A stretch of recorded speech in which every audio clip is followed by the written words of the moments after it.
Welcome back to day 2 of RSAC 2026. I'm Doug White, and joining me today is Rajesh Khazanchi.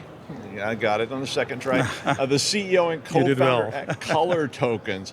It's great to have you here. Thank you for having me. We were talking while we were waiting a little bit, and it was so awesome because the topic here was about breach readiness for measurable risk reduction in the age of AI.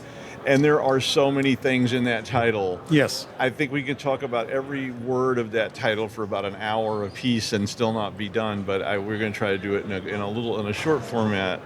I know that your company, you focus on breaches and about helping people try to manage this process. I mean, what is the impact right now for CISOs around breach? See, very significant. I'll just tell you, in the last 5 years, people are starting to realize that breaches are inevitable. Some ignorant employee clicking on something gets compromised. Third-party vendors, external parties coming in, very, very difficult to really contain that part. Yes. You can have a very good hygiene, you can be secure, right, and you can have the best-in-class products, but at the end, one small mishap can actually bring in catastrophe. Our philosophy is that if attack happens, how do you make this a small incident rather than a business catastrophe? That's our core philosophy. So being breach ready means that as an organization, if and when a breach happens, then how do you make sure that you have a containment philosophy, you have an isolation philosophy, that it just becomes one single entity that is compromised, and you make sure that the rest of the ecosystem is not compromised. And that core technology is microsegmentation. Okay. Be it on the data centers, be it on the cloud infrastructure, be it on applications, or be it on OT devices, be it on plants, manufacturing sites, or grid stations, nuclear stations. And we just want to give a one single platform where customers can really feel that they have a platform where they can actually isolate these particular breaches. Okay. That's the core philosophy. Okay. Now, obviously, in the beginning, you have basic hygiene. You don't want to have flat networks. You want to make sure that your VLANs, your subnets are completely secured. But today, if you look at most of the organizations, they have firewalls. They do a good job, northbound traffic. They have detection response. They have, EDR technologies like CrowdStrike, Sentinel, Defender, all these technologies.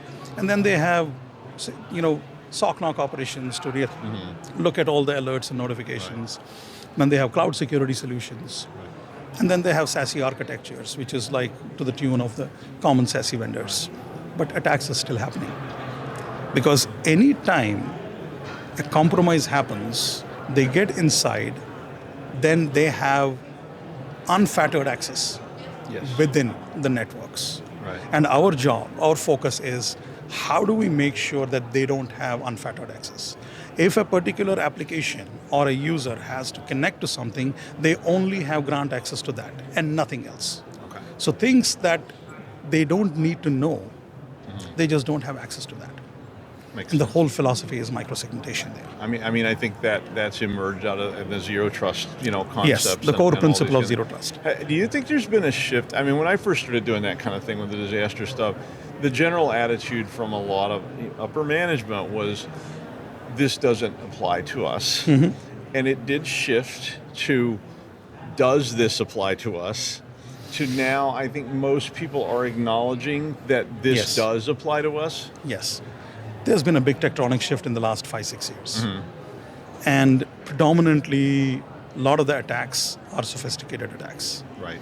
They are not run-of-the-mill, some configuration change here happened and they entered into the attack.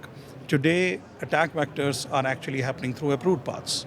So someone stole someone's identity, it's $400 you pay for an identity stealing, and then you can get in. Yep. Previously, they used to do DDoS attacks and they used to really try to break the door.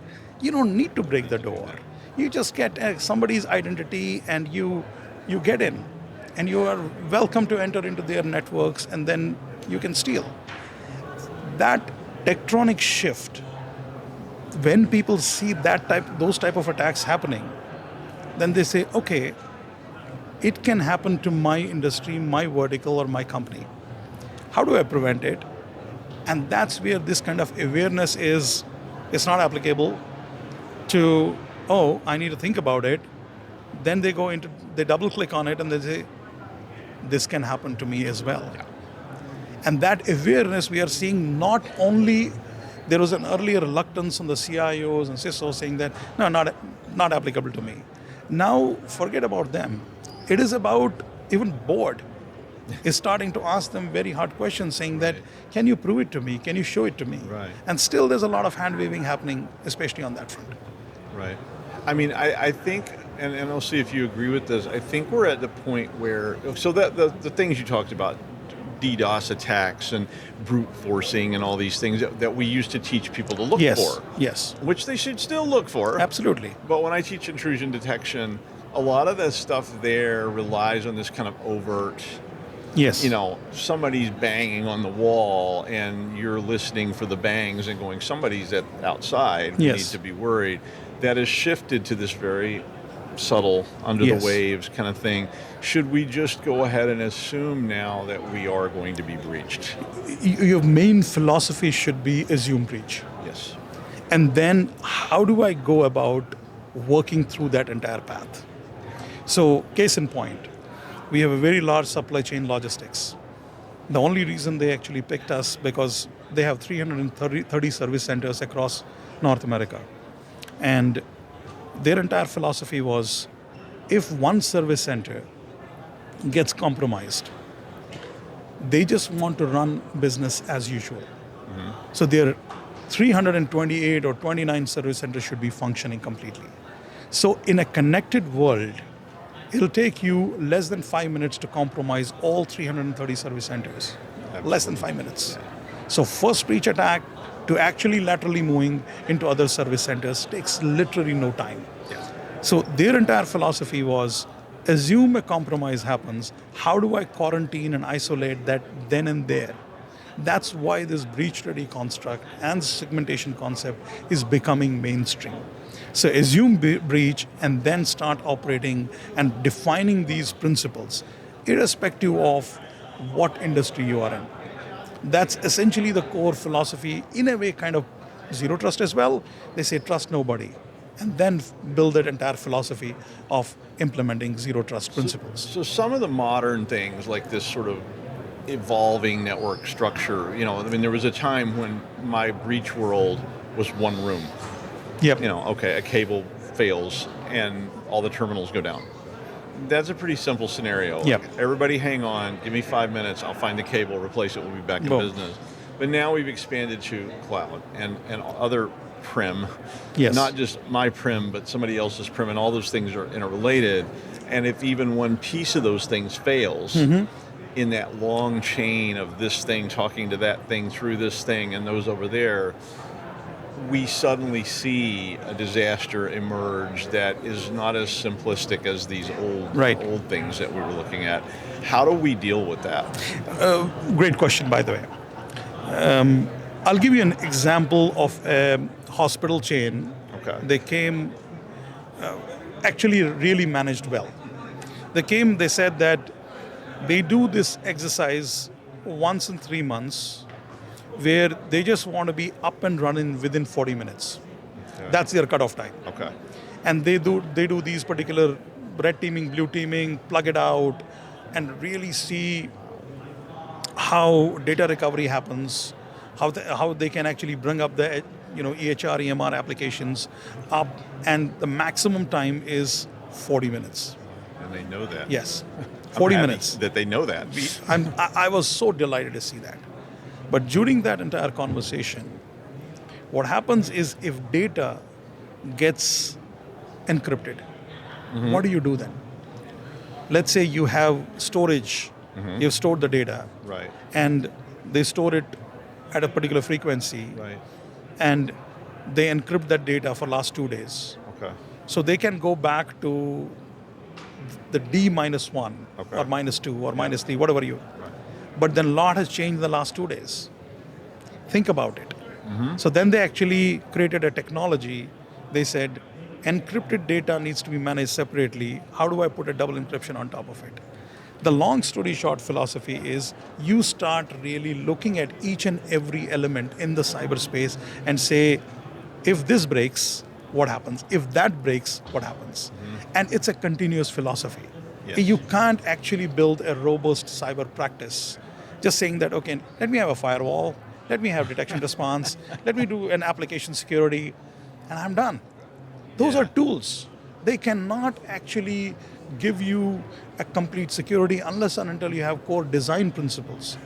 Same philosophy for production applications and plants. So most of the plants that we go, they say we are isolated because we have firewall in front. I said, how many policies have you applied in the firewall? Sometimes it's thousands. Yeah. And sometimes it's any somewhere located and you're done. You're toast. Yeah. I know And those. those particular things still happen. Oh, So yeah. how do you apply a core principle philosophy of being compliant, having architectures which are Purdue models, 62443 compliance on the production plants, and make sure that you're consistently running and operating and saying that, let my team now actually think about what if switches are off completely? What happens then? So you can't do it on your production environment, but you can mimic certain environments and run these particular exercises. That's the only way to actually have a robust, and it cannot be, one thing applies to everybody. It has to be industry specific. It has to be like hospitals. Majority of the attacks in hospitals happen because of unpatched HVAC systems. How do you decouple? How do you really create that architecture, which is IT, OT, separation of IT, OT, creating environments, making sure your medical device isolation scenarios are there, making sure your radiology is not connected to the main systems, so that even if one particular department is compromised, it doesn't quickly move to the other department. You're just trying to make sure that at a layer by layer, you're reducing that breach impact and creating it to a unit of one. Right. That's all what your philosophy is. No, you want it down to the smallest little box. Absolutely. I mean, it's hard to get to the smallest little box. But you're constantly iterating You through. have to. And it starts with just, what do I have? And there were many companies we talked to that couldn't even tell me that. Yeah, I completely I'm agree. like, so what's connected to your network? And they're like, I think there's a lab down there, and maybe there was those guys that used to work down in that other building, and they don't even know. They have no understanding about how the networks are actually. I have one more comment. Oh, please. Like, I'll give you an analogy of a hotel. Okay. When you enter into the hotel, and so many people enter into that hotel, loads and loads of people, right? How do you make sure that you have a containment philosophy in a hotel in case of an eventuality? So you'll first basically say, let me secure elevators. Then that's the card readers. Yep. Then you say, let me secure floors. Then you say, let me secure most critical floors where a lot of people stay. Right. And then you say, let me secure each and every room. Yes. That's the core philosophy of segmentation. Right. We are those locks in each and every room. In case an eventuality happens and some attack happens, you just want to contain it to one particular room and nothing else. And you iterate it through, you say elevators, floors, then certain core ballrooms where hundreds and sometimes 1,000 people can be there, containment philosophy going all the way up to one unit. I like the analogy. I'm going to steal it. I mean, I think that's really important. Another question I wanted to ask you, how critical is it for us to not just ask ourselves about these things, but to actually exercise these things? Yes. So I have many examples where I've seen their questionnaire. Do you have firewalls? Yes. Yes. Of course. That means you're covered. Yep. We're good. The next level is, how many policies have you applied? So, Thousands. long story short, you cannot do without actually proper exercises and experiments. There's no way. Yep. So I love when people talk about tabletop, but that is 1 on 10. That's what I'll give. I won't give anything more than that. Tabletop exercises are important, nice to have, but it's not going to help you much. No. You need to get into the philosophy of, let me really understand traffic patterns. Let me see which system is connected with whom. Why is it connected? Why can't I have a containment philosophy? Where is it that I can actually isolate these traffics? These are foundational questions for security. And it applies, by the way, it's a common sense, guys. It's not complicated. We have made it complicated. Yeah. It's just, if you just apply a core philosophy of security, everything that we talk about is common sense. Yeah, it's just actually getting there and then I think testing it. Executing it and because getting to the I've details. seen that, what you're talking about, the checklist, so many times because I literally have just seen that, and we started saying, okay, do it. Yeah. You know, just the first item here, like, okay, show me the firewall. Yes. Does it work? Wait, is it even plugged in? No, it's not. Wait, why is it not plugged in? And they're like, oh, well, it didn't work, so we bypassed. You know, and I mean, and it's like, okay, the whole thing is busted from right there. Correct. Well, I could certainly talk to you the rest of the afternoon. Unfortunately, I can't. But Rajesh, thank you for joining us so much today. It was my pleasure to get to talk to you. If you want to learn more about color tokens, which you should, please visit securityweekly.com/colortokens RSAC. And for all of our RSAC 2026 coverage from CyberRisk Alliance, visit securityweekly.com/RSAC. And if you'll hang around, I got more interviews for you after the break. So we'll see you there.